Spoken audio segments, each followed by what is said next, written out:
Jésus-Christ pour ta grâce. Merci Jésus-Christ pour ta faveur. Merci pour ta main puissante.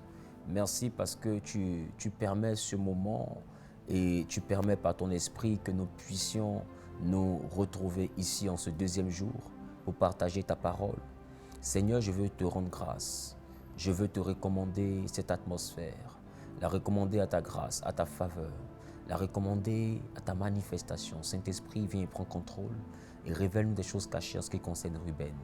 Gloire, louange te reviennent au nom suprême de Jésus-Christ de Nazareth. Amen, amen, amen. Que Dieu vous bénisse, que Dieu vous bénisse. Je veux vous inviter à ouvrir vos Bibles dans le livre de Genèse, chapitre 49, le verset 1er au verset 3 et 4. Je fais lecture de la parole de Dieu. Genèse, chapitre 49, le verset 1er au verset 4. La Bible dit, Jacob appela ses fils et dit, assemblez-vous et je vous annoncerai ce qui vous arrivera dans la suite des temps. Verset 2, il dit, rassemblez-vous et écoutez, fils de Jacob, écoutez Israël, votre père. Le verset 3, il dit ceci, Ruben, en parlant de son fils aîné, issu de Léa, toi, mon premier-né, ma force et les prémices de ma vigueur, supérieur en dignité et supérieur en puissance.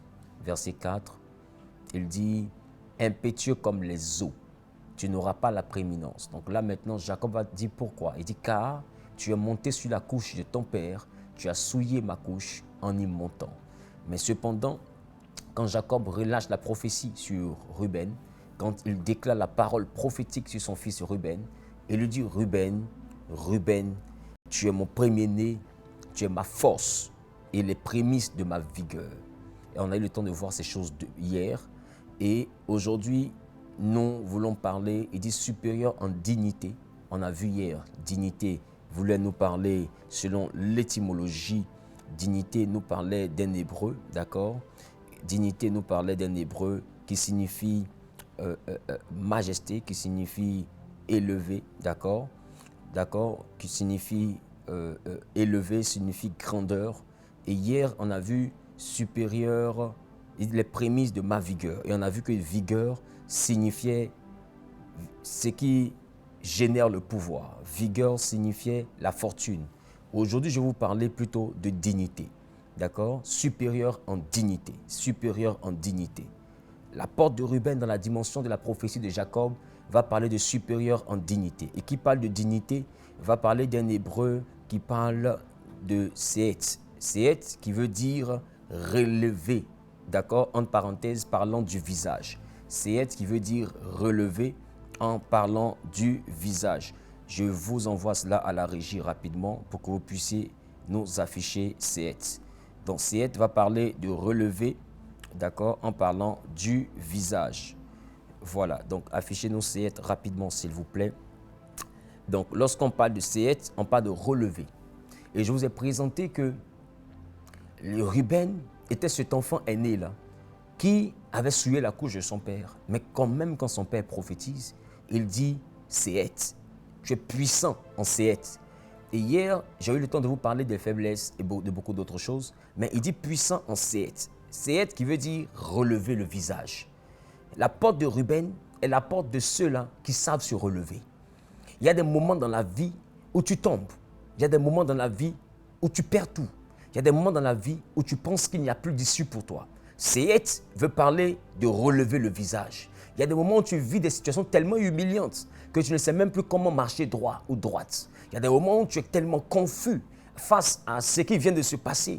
On t'a tellement mal parlé, on t'a tellement raboué, on t'a tellement humilié. Donc il y a des lieux où tu décides de ne plus partir, parce que tu ne sais même pas comment partir là-bas parce que tu as honte de ce qui s'était passé. C'était comme un endroit qui te rappelle ton exposition. Ce sont comme des fréquentations qui te rappellent ta déchéance. C'est des personnes devant qui tu ne sais pas comment relever la tête parce que tu as vécu beaucoup de choses. Sehet, il dit puissant en Sehet. Tu ne peux pas marcher avec le Dieu d'Abraham si tu n'es pas puissant dans la capacité à relever ta tête. C'est vrai qu'il y a des situations difficiles, mais la porte de Ruben est une porte qui nous donne la grâce du relèvement. La dimension où même quand on perd tout, on sait marcher avec dignité. Même quand on a vécu des situations singulières, on sait faire Sehet. Sehet qui va nous parler de relever notre tête. On sait se lever de nouveau. On sait se lever parce qu'on parle de se lever.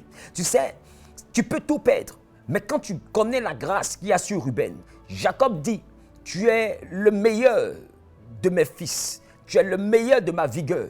Tu es la plus excellente dimension de ma vigueur. Cependant, tu n'auras pas la prééminence. Mais en même temps, il lui dit, tu es puissant en dignité. Et dignité parle de Sehet. C'est-à-dire, tu es puissant dans la capacité, tu es puissant dans la capacité à te relever. Je veux dire à quelqu'un, peu importe les difficultés, peu importe le manque que tu as, peu importe le chômage par lequel tu passes, la stérilité que tu vis, peu importe la situation que tu traverses dans ton ministère, dans ton travail, dans tes affaires, la situation que tu traverses dans ton foyer, dans ta famille, avec tes enfants, avec tes parents, peu importe, il faut savoir faire Sehet. Même s'ils t'ont chassé, il faut savoir relever ton visage. Il faut marcher avec dignité. La dignité chez les Hébreux, c'est relever le visage, la capacité à marcher avec le visage droit. Parce que, écoute-moi bien, la situation que tu es en train de vivre n'est pas à la mort, mais elle est pour la gloire de Dieu. Il te faut savoir faire Sehet. Il te faut savoir relever ta face. Il te faut savoir marcher droit dans tes bottes parce que tu es un Dieu. Tu peux perdre des relations, tu peux perdre des sponsors, tu peux perdre des financements, tu peux perdre des amitiés, tu peux même perdre de la famille. La famille peut te laisser tomber, elle peut t'abandonner, mais il faut savoir marcher, femme, avec dignité. Il faut savoir marcher la tête haute. Il faut savoir marcher la tête haute. Et des fois, quand nous regardons ce que nous perdons, ce que nous avons perdu, quand nous regardons là d'où nous venons, nous marchons avec un cœur abattu. Il dit, mon âme, pourquoi t'as battu au-dedans de moi? Loue l'Éternel, mon âme loue l'Éternel, mon âme loue l'Éternel, mon esprit magnifie son nom. Alors je vais demander à quelqu'un, pourquoi ton âme est-elle abattue au-dedans de toi? Pourquoi? À cause d'un loyer, à cause d'un travail, à cause d'un enfant. Tu es en train aujourd'hui de m'écouter, tu es en train aujourd'hui de suivre ce live. Pourquoi ton âme est autant abattue? Pourquoi est-ce qu'aujourd'hui tu troques ta dignité? Pourquoi aujourd'hui tu marches comme une femme sans valeur, comme un homme sans valeur? Or pourtant tu es une perle rare dans le projet de Dieu. Et Dieu dit, Ruben, tu as des défauts. Ruben, tu es bizarre. Ruben, tu as commis des erreurs. Et l'une des erreurs les plus fatales, c'était de monter sur la couche de ton père, avec la femme de ton père. Mais cependant, tu es le fils qui est capable de se relever. Tu es le fils qui est capable de se relever. Beaucoup de personnes abandonnent parce que tu es resté longtemps malade. Tu es parti partout, tu n'as plus de solution. Donc tu dis à la mort de venir te chercher. Écoute-moi, relève ta tête, relève ta tête, relève ta tête, parce que tu ne mourras pas de cette maladie. Tu te dis, c'est fini, j'ai perdu mon foyer. Relève ta tête, tu as perdu ton foyer, mais tu n'as pas perdu ton Dieu. Tu as encore un Dieu sur qui tu peux compter. Sehet, tu n'arrives pas à marcher la tête haute, parce que tu es dans un foyer depuis 10 ans, 15 ans, 20 ans. La belle famille attend de toi un enfant. Ton mari attend de toi un enfant. Deux fois, il attend un garçon. Deux fois, il attend une fille. Ou bien deux fois, il attend un enfant tout court, mais tu es incapable de produire l'enfantement. Tu es incapable de produire la nativité. Tu es incapable d'engendrer un enfant et tu te sens inutile. Donc quand tu marches, tu rases les murs. Il y a des sujets même que tu évites parce que tu ne peux pas relever ta face. Mais la Bible dit, tu dois être puissant quand tu as la grâce de Ruben. Tu es puissant dans la capacité à lever à nouveau ta face. Il te faut savoir lever ta face à nouveau. Il te faut impérativement lever ta face, enfant de Dieu. Il te faut absolument lever ta face. La situation que tu traverses n'est pas à la mort. Ce que tu vis, c'est vrai, c'est difficile, mais il n'a pas dit que ça allait être impossible. Difficile signifie pas impossible. C'est vrai que quand tu regardes ta vie, tu ne vois plus d'issue. Tu ne vois pas d'où peut venir ta solution parce que tu regardes ton âge, toujours pas marié. Tu regardes ton âge, toujours pas de travail. Tu regardes ton âge, toujours pas de maison, un chez toi où dormir.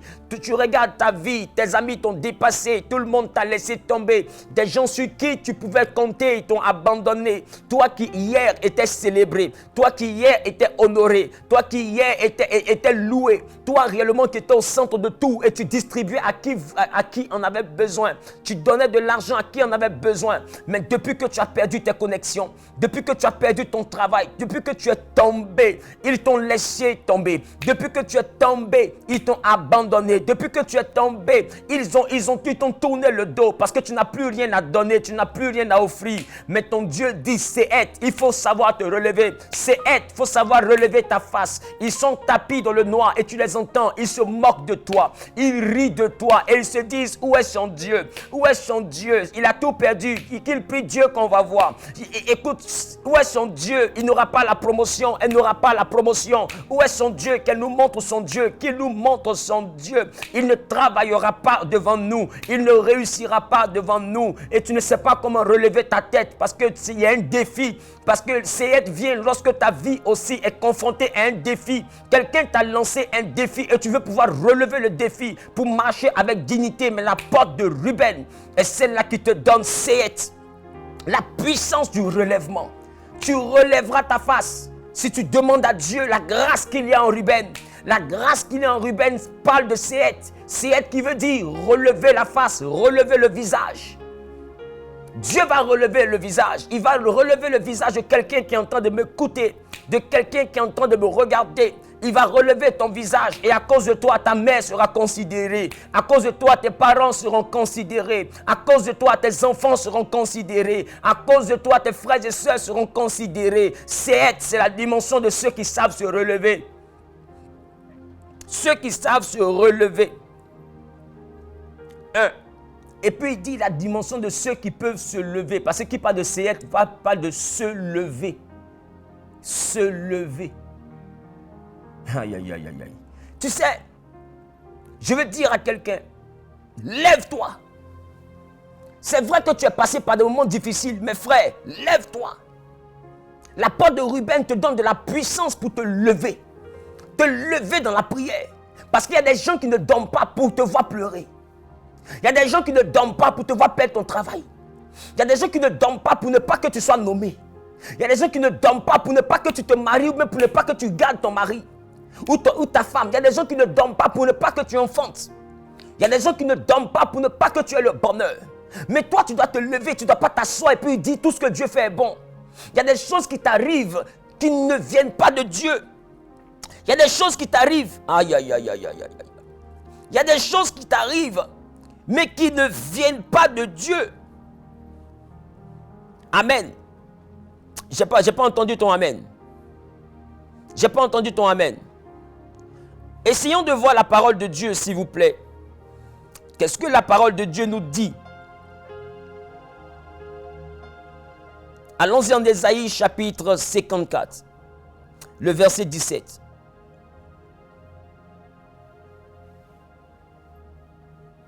Ésaïe 54, le verset 17.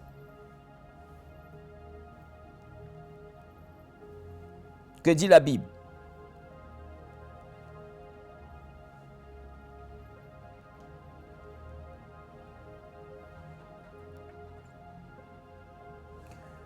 On dit, toute arme forgée contre toi sera sans effet et toute langue qui se lèvera en justice contre toi, tu la condamneras. Tel est l'héritage des serviteurs de l'Éternel. Tel est le salut qui leur viendra de moi, dit l'Éternel. Verset 15 nous dit quoi? Verset 15 nous dit quoi? Verset 15 dit, si l'on forme des complots, cela ne viendra pas de moi. Quiconque se liguera contre toi tombera sous ton pouvoir. Dieu a été clair. Il dit, si l'on forme des complots, ça ne viendra pas de lui. C'est pour dire que tout ce qui t'arrive là ne vient pas forcément de lui. Il y a des choses que les gens sont en train de prévoir contre toi. Ça ne vient pas de lui. Ils sont en train de prévoir des choses contre ton travail. Ça ne vient pas de lui. Dieu dit, il y a des complots contre toi pour détruire ton ministère, pour salir ton nom, pour salir ton image. Il y a des complots contre toi pour te faire perdre tes clients, pour te faire perdre ton mari, pour te faire perdre ta femme, pour te faire perdre ton fiancé, ta fiancée. Il y a des complots pour te faire perdre ta prospérité. Il y a des complots pour te faire perdre ton terrain. Ton père t'a laissé un terrain où tu as eu des terrains et tu n'arrives pas à bénéficier parce qu'il y a des litiges dessus. Il y a des complots contre toi, mais qui parlent en réalité... qui parle en réalité de Sehet, parle de savoir se lever. Il faut te lever. Si tu ne te lèves pas, ils vont t'arracher ce qui est à toi. Arrête de dire c'est Dieu, c'est la volonté de Dieu que sa volonté soit faite. Il dit il y a des choses qui t'arrivent qui ne viennent pas de lui. Il y a des choses qui t'arrivent qui ne viennent donc pas de Dieu. Il y a des choses qui se produisent dans ta vie pour lesquelles réellement Dieu renie la paternité. Il y a des choses que tu traverses. Dieu dit, ça vient de complots, mais les complots contre toi ne viendront jamais de lui. Ils sont là, tapis dans le secret, ils parlent dans ton dos, ils fomentent des coups dans ton dos, ils prévoient des stratégies pour te détruire. Et ils se présentent comme des amis, ils se présentent comme des collaborateurs, ils se présentent comme des filleuls, ils se présentent comme des pères, ils se présentent comme des mères, ils se présentent comme des fils, ils se présentent comme des filles. Mais dans le secret, ils complotent contre toi. Dans le secret, ils complotent contre ta vie sentimentale. Dans le secret, ils complotent contre ton projet de mariage. Dans le secret, ils complotent contre tes projets. Dans le secret, ils complotent contre ton ministère, tes entreprises. Dans le secret, ils sont en train de faire des complots. Mais Séhet, il dit puissant en Séhet. C'est-à-dire puissant dans le fait de se lever. Il faut te lever avec puissance. Parce que Dieu dit, celui qui se lie contre toi, ceux qui vont se liguer contre toi vont finir par tomber sous ton pouvoir.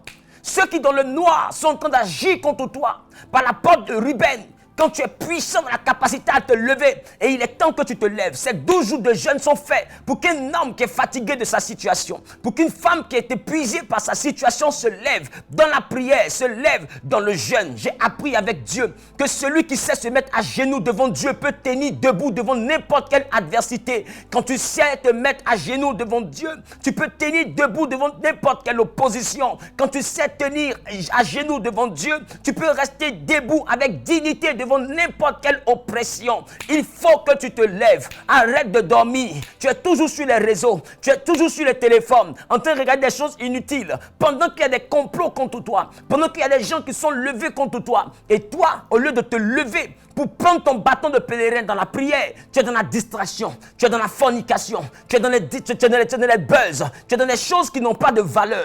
Pendant qu'il y a des sérieux complots contre ta vie et tu en es conscient. Moi là, les gens ne m'aiment pas, mais en même temps tu ne te lèves pas. Moi là, les gens gâtent mon eau, mais en même temps tu ne te lèves pas. Moi là, je suis combattu, mon mariage est combattu, mais en même temps tu ne te lèves pas en prière. C'est comme si tu dis une chose et tu fais le contraire de la chose. Comment tu peux savoir qu'il y a autant de sorcellerie contre toi, mais on est obligé de te poursuivre pour que tu pries? Comment tu peux savoir qu'il y a autant de malédictions dans ta famille, mais on est obligé de te poursuivre pour que tu jeûnes? Même quand on dit jeûne, tu te caches pour manger. Tu penses que tu fais du mal à qui? Si tu as jeûné, tu n'as pas jeûné. Tu as prié, tu n'as pas prié. Tu t'es sanctifié, tu t'es pas sanctifié.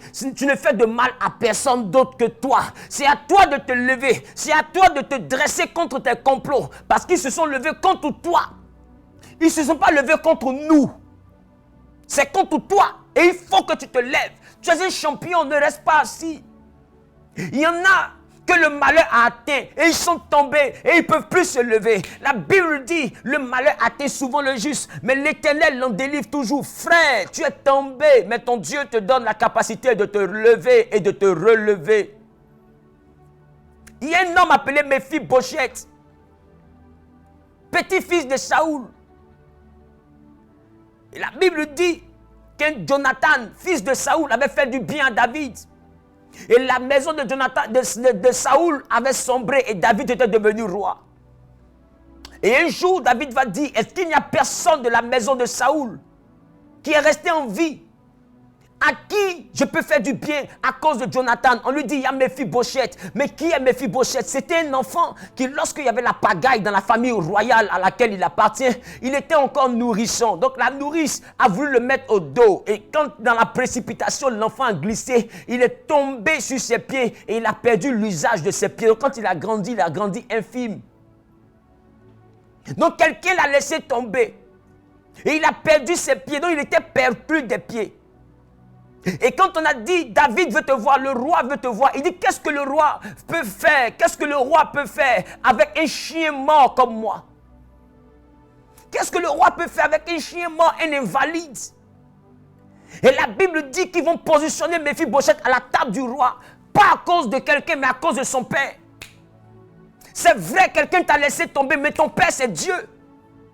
Et tu seras reçu à la table des rois, pas à cause de tes parents biologiques, mais à cause du Dieu qui t'a adopté comme ton fils.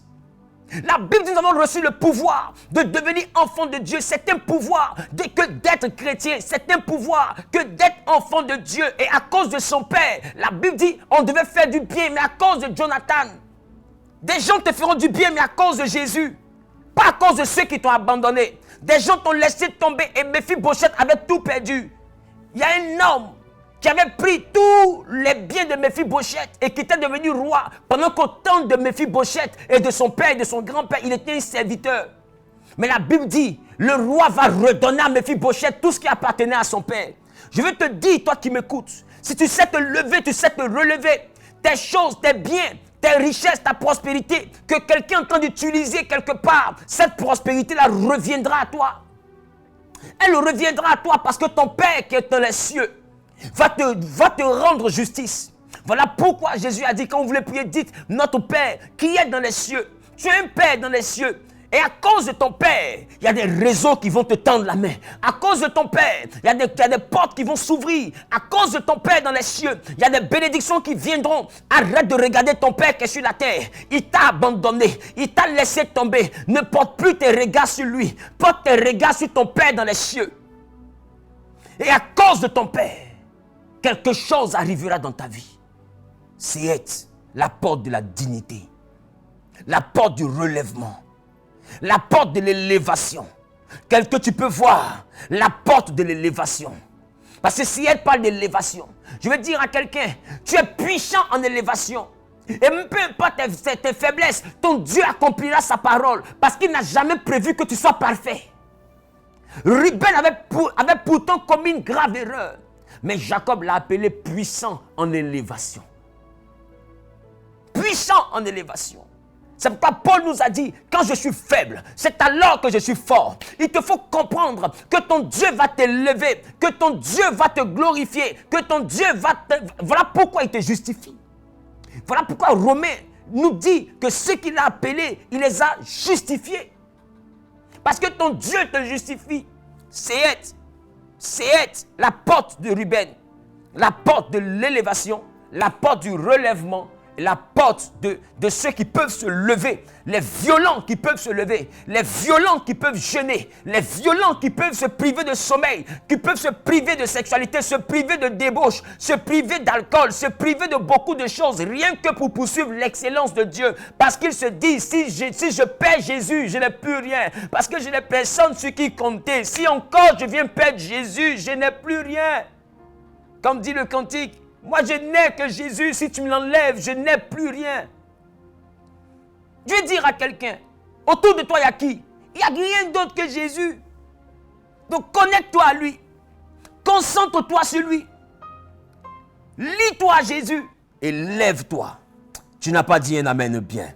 Que Dieu te bénisse. Une autre porte de Ruben. Il dit puissant en dignité. Puissant en dignité.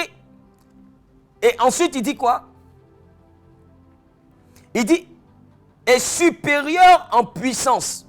Supérieur en dignité, c'est être, et supérieur en puissance. Qui parle de puissance, parle de Az. Est-ce qu'on peut me présenter Az?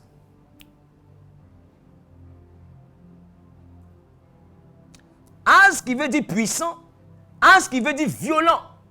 Je vous ai dit, vous devez vous lever. Vous devez vous lever. Vous devez vous lever dans ces êtres. Mais il dit, quand vous vous levez dans ces êtres, vous devez être des personnes qui sont puissants aussi en Az. Az qui veut dire puissance, qui veut dire violent, qui veut dire impétuosité, qui veut dire fort. Donc il est en train de dire, vous devez être des personnes aussi audacieuses, des personnes qui ont une férocité, des personnes qui ont de la ténacité. Des personnes qui sont comme ce que Jésus a dit. Il dit depuis le temps de Jean-Baptiste, le royaume des cieux est forcé. Ce sont les violents qui s'en emparent. Arrête d'être moins. Quand tu es un Dieu, tu te lèves. La violence, c'est aussi l'audace. La violence, c'est aussi l'audace. La porte de Ruben nous présente Az, qui parle d'audace. Il y avait une famine.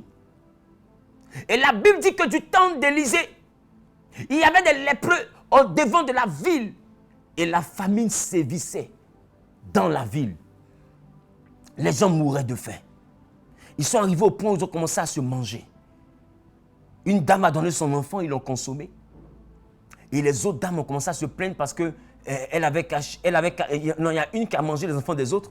Et les autres ont commencé à se plaindre parce qu'elle cache elle son enfant. C'est arrivé devant le roi. Le roi dit, va tuer le prophète Élisée. Mais qu'est-ce qui s'est passé? Il y avait des lépreux devant la ville. Des gens qu'ils ont mis hors de la ville parce qu'on a déjà faim. On ne va pas venir s'exposer encore à la lèpre pour aller se retrouver à mourir de lèpre et de faim. Donc, ils se sont débarrassés des lépreux. Ils ont mis les lépreux devant la ville. Alors, les lépreux se sont dit, si on rentre dans la ville, ils vont nous tuer parce qu'on est lépreux. Si on reste aussi assis là, on va mourir parce qu'on n'a rien à manger. Mais en face, la Syrie a bâti son camp. C'est un siège. Et ces gens-là, si on avance, peut-être qu'ils vont nous laisser traverser parce qu'on est lépreux. Peut-être qu'ils vont nous tuer. Mais de toutes les façons, nous, on est déjà morts. Parce que si on rentre, c'est nos propres parents qui vont nous tuer. Si on reste ici, c'est la faim qui va nous tuer. Donc, ayons l'audace d'avancer. La Bible dit, quand ils ont commencé à avancer, Dieu a fait entendre le pas des lépreux comme le pas d'une grande armée. Et les Assyriens ont fui. Oh, c'est 4 lépreux qui arrivaient. Écoute-moi bien, quand tu as la capacité de séer par la porte de Ruben et de te lever, et que tu commences à manifester de l'audace, il y a des portes qui vont s'ouvrir parce que quand tu vas marcher, c'est l'armée des cieux qui va marcher avec toi. Quand tu vas marcher, c'est ton Dieu qui va marcher avec toi. La Bible ne dit-elle pas que ce n'est plus toi qui vis, mais c'est Christ qui vit en toi? Ça veut dire que quand toi tu t'assois, Christ en toi aussi est assis. Quand tu te lèves, Christ en toi se lève. Quand tu oses, c'est avec Jésus que tu oses. Voilà pourquoi la Bible dit, avec Dieu, nous ferons des exploits. Il est important que tu puisses rentrer dans la dimension as, la dimension de l'audace. Arrête ta timidité, arrête ta discrétion, arrête ta honte. Il faut rentrer dans l'audace. Il y a des portes qu'il faut frapper. Il faut être comme Esther. Elle avait perdu la faveur du roi. Le roi ne l'avait plus appelé depuis longtemps. Mais la Bible dit ceci. La Bible dit que cette Esther-là, elle va aller dans une dimension.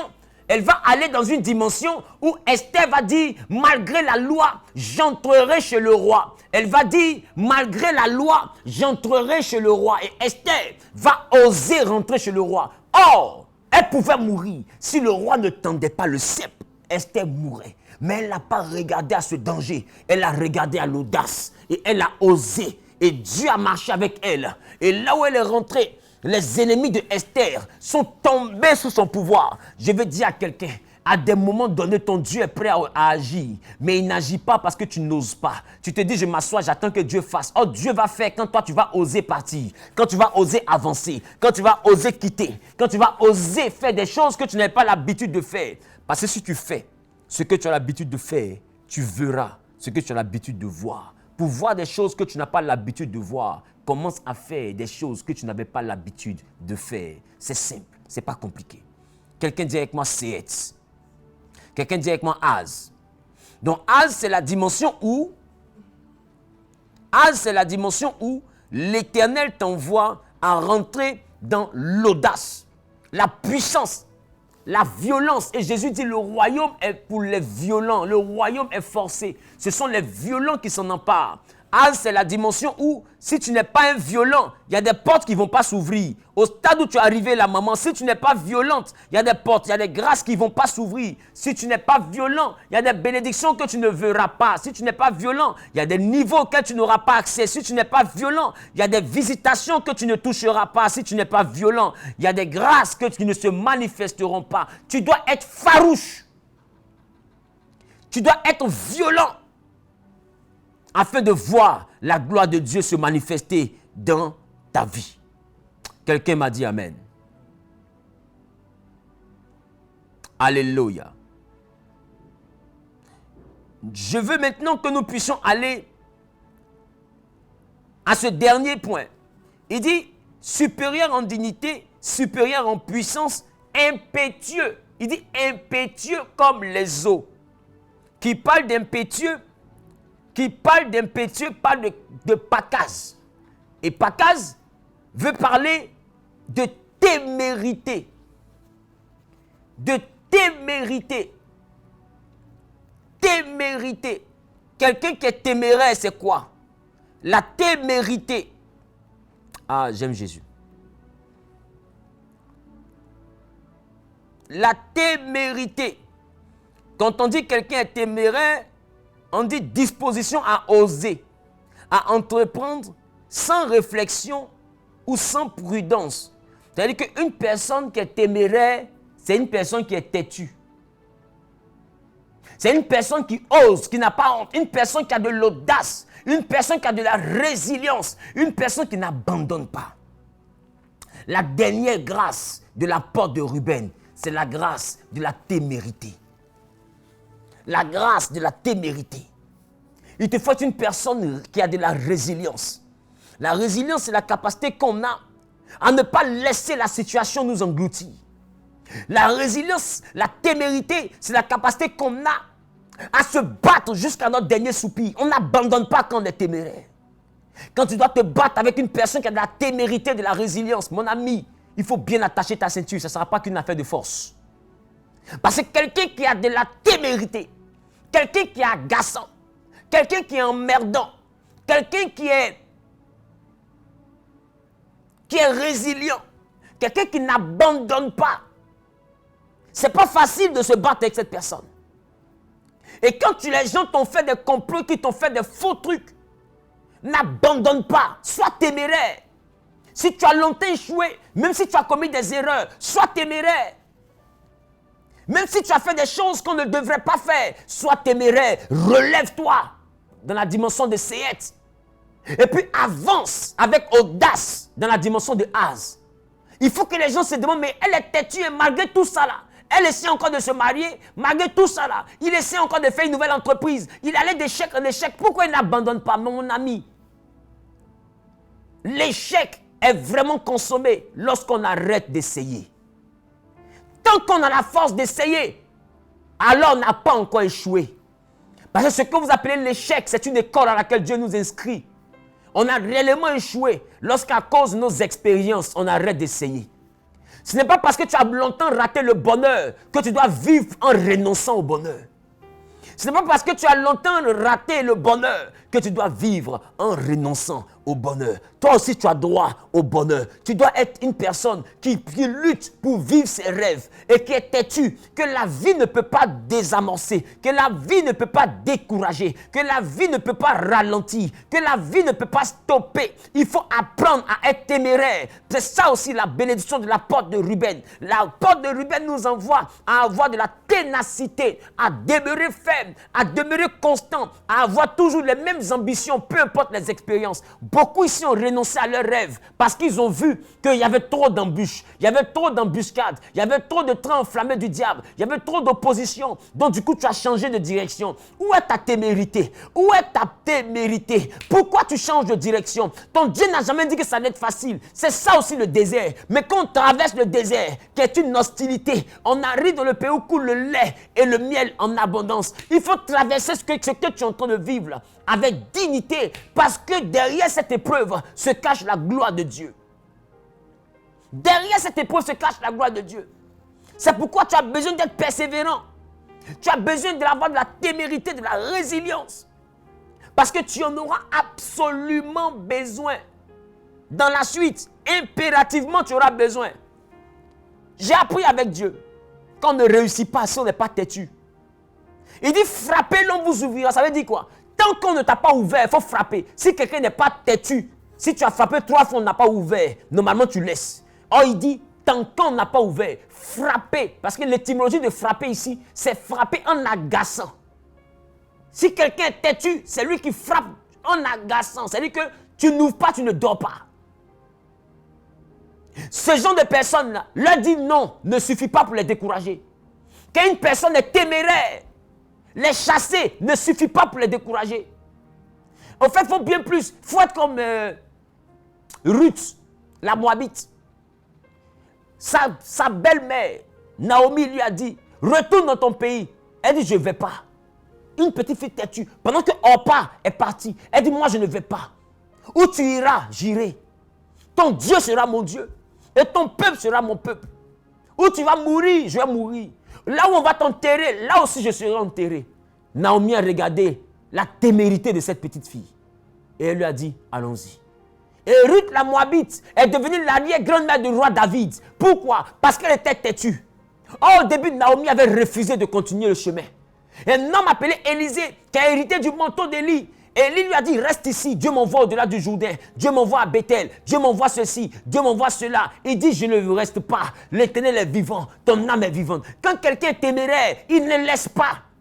Élie a traversé le Jourdain, Élisée était là, les chars de feu sont arrivés, un tourbillon les a environné Élie, mais Élisée a attrapé le manteau d'Élie parce que c'est un enfant têtu. Et quand il a fini ça, il a ouvert le Jourdain parce qu'il a atteint son objectif. Il y a des dimensions qu'on n'atteint pas avec Dieu si on n'est pas têtu, si on n'a pas de la résilience, si on n'a pas de la témérité. La Bible dit Bartimée criait, fils de David, Jésus, aie pitié de moi. Les gens le reprenaient pour le faire taire. Mais la Bible dit, il criait encore plus fort parce qu'il était têtu. Il criait encore plus fort parce qu'il avait de la résilience. La résilience t'envoie à crier plus fort là où on te dit tais-toi. La résilience t'envoie à essayer avec plus de puissance là où on te dit laisse tomber. La résilience t'envoie à chercher à réussir là où tu avais déjà échoué 10 fois. Quand quelqu'un a de la résilience, c'est lui que Dieu recherche. Bartimée était tellement têtu que Jésus a fini par s'arrêter et il lui a demandé « Qu'est-ce que tu veux ?» Souvenez-vous de cet homme dans la parabole qui allait voir son ami. Jésus l'avait dit. Il dit, cet homme est allé voir son ami au milieu de la nuit. Donne-moi du pain car il y a des visiteurs chez moi et je n'ai rien à leur offrir. Il a demandé à son ami, il dit, je ne peux pas, je dors. Et la Bible dit qu'il a tellement insisté que son ami s'est dit, même si je ne lui donne pas parce qu'il est mon ami, mais au moins je lui donne parce qu'il m'agace. Parce que si je ne lui donne pas, mes enfants et moi n'auront pas la paix. La résilience, c'est la dimension où tu es tellement ennuyé, comme on dit à Abidjan. Quand on s'est dit, Joe, il faut qu'on donne à la dame là. Il faut qu'on bénisse le monsieur là. Il faut avoir de la résilience dans la prière. De la résilience dans tes entreprises. Parce que rien n'est facile. Même le ministère dans lequel je me trouve n'est pas facile. Il y a tout type d'adversité. Il n'y a aucun secteur d'activité où c'est facile. De loin, on ne voit que les bénéfices. Mais quand on rentre dans le secteur, on voit les réalités. C'est quand on rentre dans un secteur qu'on voit les sacrifices. Mais quand on est loin, on ne voit que les bénéfices. La preuve, toi qui as dit que tu voulais faire le transport, qu'est-ce que tu avais évalué au début? Tu avais évalué qu'ils vont me donner 20 000 chaque voiture. Ça me fait 60 000 si j'ai 3 voitures par jour. Tu as commencé à calculer les bénéfices et tu as calculé l'investissement. Mais est-ce que tu as mesuré le sacrifice? Quand tu es rentré dans le domaine du transport, tu vois même que les 60 000 là, tu n'arrives pas à les garder parce que voiture est gâtée ici. Le chauffeur te dit la recette n'est pas arrivée. Tu te retrouves face aux réalités et aux sacrifices des réalités. Parce que ce que tu miroites là n'est pas toujours ce qui va se produire. Je ne sais pas si je parle à quelqu'un. Ce que tu miroites n'est pas toujours ce qui va se produire. Il te faut de la résilience. Et c'est dans ça là que beaucoup persévèrent. Et quand ils persévèrent, ils voient qu'en fin de compte, leur Dieu les bénit. Et en fin de compte, parce qu'écoute-moi, il n'y a aucun endroit sans épreuve. Il n'y a aucune situation où tout va venir facilement. Et si tu n'es pas une personne qui a la résilience, si tu n'es pas une personne qui est téméraire, si tu n'es pas une personne qui est violente, si tu n'es pas une personne qui est audacieuse, en fait, il faut renoncer à la réussite tout court. Parce que même football, je vais devenir footballeur. Est-ce que tu penses que courir pendant près de 90 minutes sur un grand terrain comme ça, c'est facile? Toi, tu regardes les milliards qu'ils ont. Ils ont joué comme Cristiano Ronaldo. Est-ce que tu sais que tu peux mourir sur le terrain? Mourir de fatigue. Ton cœur peut laisser. Ton cœur peut t'abandonner. Tu peux faire un arrêt cardiaque. Pourquoi? Parce que simplement, tu n'as pas supporté le rythme. Et pour ça, ils sont obligés de s'entraîner violemment. Tu vas regarder les boxeurs. Tu vas dire non, je vais faire de la boxe parce qu'ils ont des ceintures. Mais avant les ceintures, est-ce que tu as vu leurs photos? Avant les ceintures, tu as vu les yeux, comment les yeux étaient enflés dans les combats qu'ils ont perdus. Est-ce que tu as vu sa photo après une défaite? On dirait voiture l'a cogné. Tout ça là, ça s'est passé dans sa vie avant que la ceinture n'arrive. Non, je vais devenir Miss. Mais la Miss là, est-ce que tu connais son régime alimentaire? Toi qui aimes manger foutou. Elle a envie de manger des hamburgers, mais elle ne peut pas. Elle doit manger des crudités parce qu'il y a une taille, il y a une forme qu'il faut. Il faut se maintenir dans le schéma. Toi, tu es en train de manger bois. C'est toi qui as les gros rêves. Tous ceux que tu vois qui ont réussi dans la vie se sont privés de certaines choses parce qu'ils avaient de la résilience. Toi, tu es la seule personne qui veut réussir, mais tu ne veux te priver de rien. Tu ne veux te priver de rien. Tu veux que le bénéfice, tu ne veux pas le sacrifice. Donc quand tu as donné certaines activités par la porte de Ruben et que tu vois des difficultés, automatiquement tu te dis, Dieu n'est pas dedans, je dois changer de certaines activités. Qui t'a dit ça? Ce n'est pas parce que quelque chose se complique que Dieu n'est pas dedans. Une chose peut se compliquer, mais la volonté de Dieu est dans ce secteur. Arrêtez d'abandonner, vous avez trop la facilité. Il y a des endroits où il faut simplement persévérer. Avec le temps, ça va aller. Ça peut aller dans 3 ans, ça peut aller dans 5 ans, mais ça va finir par aller. Et beaucoup de personnes, quand elles échouent, automatiquement, elles se disent, c'est pas fait pour moi, je vais faire autre chose. Pourquoi? Avant que les gens deviennent présidents, tu sais par quoi ils sont passés? Même le président de la Côte d'Ivoire, avant qu'il ne devienne président, tu sais par quoi il est passé? Mais toi, tu regardes aujourd'hui, il est président. Et tu envies son fauteuil. Mais si tu sais par quoi il est passé pour être président. Quand vous voyez des grands, chaque grandeur cache un sacrifice. Et quand le sacrifice est difficile, il te faut être quelqu'un qui est têtu pour rester dans le domaine. La porte de Ruben, c'est aussi ça. La persévérance, le côté têtu, le côté téméraire, le côté de la résilience. Arrête de penser que tout sera simple dans ta vie. Et la porte de Ruben t'enseigne ces choses. Je vais parler à quelqu'un à qui une porte est en train de résister. Je vais parler à quelqu'un à qui une situation est en train de faire perdre le courage, est en train de faire perdre l'amour, en train de faire perdre le zèle. N'abandonne pas maman, n'abandonne pas papa. L'échec fait partie du parcours. La difficulté fait partie du parcours. Le manque, de toute façon tu n'as rien financièrement, tu ne savais même pas quoi manger demain, ça fait partie du parcours. Ça ne veut pas dire que tu dois abandonner la foi. Ça ne veut pas dire que tu dois changer de Dieu. Ça ne veut pas dire que Dieu ne t'aime pas. Ça veut dire que c'est ton parcours qui est là. Sinon, où est la gloire de ton témoignage si toi, tout est facile pour toi? Quelle gloire il y a? Nous avons une génération de chrétiens aujourd'hui qui veut tout avoir dans la vie, mais dans la facilité. Dès qu'une chose, en fait, ils assimilent la volonté de Dieu à la facilité. Pour eux, qu'une chose n'est pas facile, c'est que Dieu n'est pas dedans. Parce que si Dieu est dedans, ça doit s'ouvrir, ça doit couler. Écoutez-moi bien, est-ce que ce n'est pas Dieu qui a envoyé Moïse pour aller délivrer le peuple d'Israël en Égypte? Mais quand Moïse est arrivé en Égypte, il a croisé des difficultés. Le cœur de Pharaon était endurci. Il allait demander à Dieu, pourquoi le cœur de Pharaon est endurci? Dieu dit, c'est moi qui ai endurci son cœur. Ça veut dire que Dieu a dit à Moïse, va délivrer mon peuple. Et puis Dieu rend la délivrance là difficile. Parce que le plan de Dieu n'est pas lié à la facilité. Donc toi qui aimes la facilité, sache que tu n'es pas dans le plan de Dieu. Et il fallait que Moïse insiste. Il fallait que Moïse soit résilient. Il fallait que Moïse soit téméraire. Il fallait que Moïse soit têtu. Il a dû partir chez Pharaon à plusieurs reprises. Défi après défi. Pour parler après pour parler. Menace après menace. Jusqu'à ce qu'un jour Pharaon décide de les faire sortir. Mais même quand ils sont sortis, Pharaon les a poursuivis. Il fallait encore de la résilience. Ils sont dos à la mer. L'autre côté, c'est Pharaon. Derrière, c'est la mer. On fait quoi? On traverse comment? Il fallait être têtu.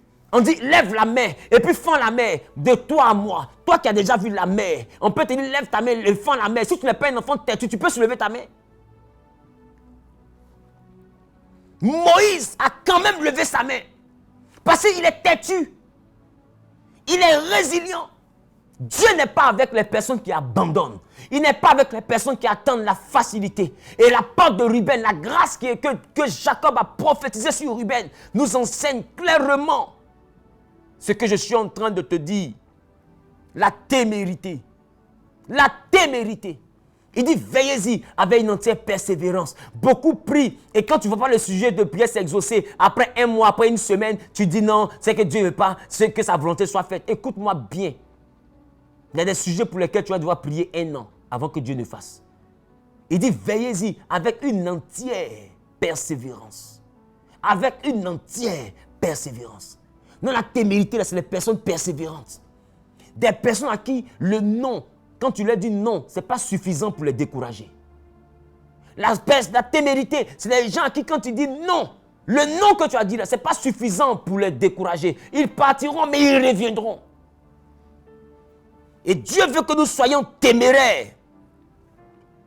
Nous soyons téméraires. Le plan de Dieu n'est pas lié à la facilité. C'est pourquoi vous devez être téméraires. C'est ici que s'achève la porte du Ruben. Que Dieu vous bénisse. Ce soir, par la grâce de Dieu, à partir de 18h30, ici, au centre Périssos, comme vous pouvez voir affiché à l'écran, la localisation, avec un QR code et un numéro de téléphone. Vous scannez le QR code et automatiquement, vous aurez la localisation du centre Périssos. C'est ici à Abidjan, dans la commune de Cocody, Angré Nouveau-Chu. Tu scannes simplement ou bien dans le descriptif de la vidéo, nous avons dans le descriptif de la vidéo le lien de la localisation du centre Périssos. À défaut, tu peux scanner le QR code qui est sur l'affiche et tu peux appeler le numéro de téléphone qui est sur l'affiche afin d'avoir plus amples informations et de pouvoir être là ce soir. Je rappelle que les soirs, nous n'avons pas de direct. Donc c'est en présentiel. Tu vas devoir te déplacer. La porte de Simeon et de Lévi est une porte dangereuse. C'est une porte dangereuse. L'enseignement que je vais donner ce soir, ce n'est pas un enseignement que tu dois rater. Maintenant, toi qui es hors du pays, tu ne peux participer que par Genèse Online. Et pour être Genèse Online, il faut écrire au WhatsApp qui est affiché à l'écran en vert. Le WhatsApp qui est affiché à l'écran en vert, tu écris dessus Genèse Online. Tu écris Genèse Online. Simplement par WhatsApp. Et on te dira comment faire. Mais pour être Genèse Online, il faut soutenir la vision Genèse. Donc la vision te sera présentée. Si tu as à cœur de la soutenir, tu seras Genèse Online. Dans le cas contraire, déplace-toi et viens. C'est gratuit. Le temple est ouvert pour toi. Quitte la Namibie, quitte la France, viens, on va prier. C'est gratuit. Quand tu vas voir le prix du billet et tu vas voir le soutien de Genèse Online, toi-même tu vas préférer Genèse Online. C'est important que tu sois présent, toi qui es à Abidjan. Déplace-toi et viens. Et que la grâce et la paix de Dieu soient avec toi. Nous jeûnons. On a commencé hier, aujourd'hui nous sommes au deuxième jour. Peut-être que toi tu viens à peine de tomber sur le direct, donc tu te dis, c'est quoi tout ça? C'est un jeûne. Et le thème, comme tu peux voir affiché à l'écran, posséder les 12 grâces des fils de Jacob. Nous sommes au premier fils de Jacob appelé Ruben. Ce soir, nous allons voir Siméon et Lévi, deux autres fils de Jacob issus de Léa. Donc il est important que tu sois avec nous ce soir. Prends tes dispositions et sois là. Si tu n'as pas jeûné avec nous jusqu'aujourd'hui, dans ce cas, écris, d'accord? Fais le jeûne avec nous demain, d'accord? Fais le jeûne avec nous demain et puis ensemble, on pourra vivre la gloire de Dieu. Ce soir, à 4 h du matin, sur ma chaîne YouTube, nous avons un live de prière sur la porte que je vais traiter durant le culte de ce soir. Prends tes dispositions pour être là. Maintenant, vous tous qui êtes sur l'application Play Store, vous tous qui êtes sur les Android, sur iPhone, ce n'est pas encore disponible, mais vous tous qui êtes sur les Android, Play Store, vous avez la capacité de télécharger, comme vous voyez affiché à l'écran, l'application Genèse. L'application Genèse App est une application dans laquelle il y a les prédications, on pourra faire les directs. À partir du mois de mars, tout le monde sur Genèse Online sera sur cette application et c'est là-bas que nous aurons nos cultes, c'est là-bas que nous aurons tout. Et les membres de Genèse devront ouvrir leur compte sur l'application, devront réellement savoir manipuler cette application afin de pouvoir suivre les cultes en ligne et même avoir toutes les informations, même avoir des sujets de prière, intégrer l'église Genèse, intégrer un département, je vais servir Dieu, je vais me faire baptiser, je vais accepter Jésus. Tout est établi là-bas pour que tu sois épanoui et que nous soyons plus réactifs face à tes requêtes. Que Dieu vous bénisse, que sa grâce et sa paix soient avec vous. Je vous aime de l'amour de Christ. Rendez-vous est pris donc pour tout à l'heure à 18 h 30 afin réellement de voir ce que représente la bénédiction, la porte, la grâce qu'il y a dans Siméon et dans Lévi. Que Dieu vous bénisse. À tout à l'heure. Shalom.